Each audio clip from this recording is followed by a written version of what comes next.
So there's not much to say here, but there was some cool stuff to show. I got an aloe plant from the trash last year that was thrown out from my store, and it grew babies, and it grew more babies, and more babies, and more and more and more babies. And I decided to split them because they were overcrowding that pot, and I left the biggest one in there. However, I had to dump all that dirt from the original pot into an empty pot and then position the mother where I wanted it to be and then fill in the dirt around it. So I still have quite a few scoopfuls of dirt left. And now I'm going to repeat the process.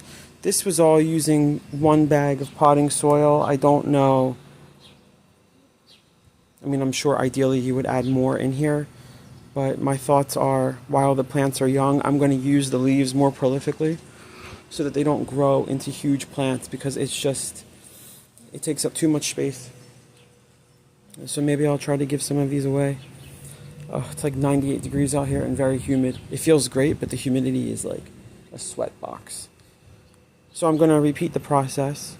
I got these buckets from the market as well, the supermarket, because they were originally used for bouquets of flowers, but once the bouquets sold, it was just these plastic buckets left over that come very much in handy for something like aloe.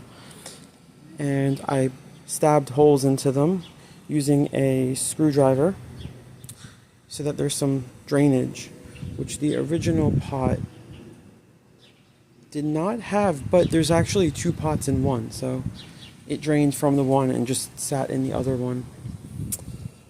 So I think this is working out pretty well.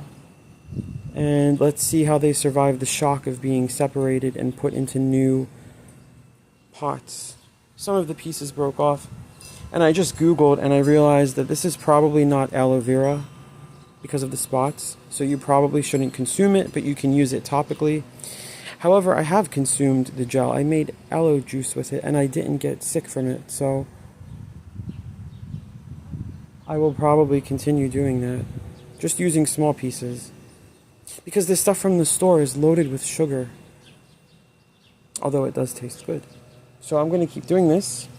Here's a look at the plants. There was more of these green onions that were going to get discarded. So I cut the bottoms again and planted them.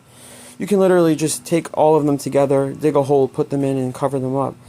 They're pretty hardy. And everything else is doing pretty well. Slowly.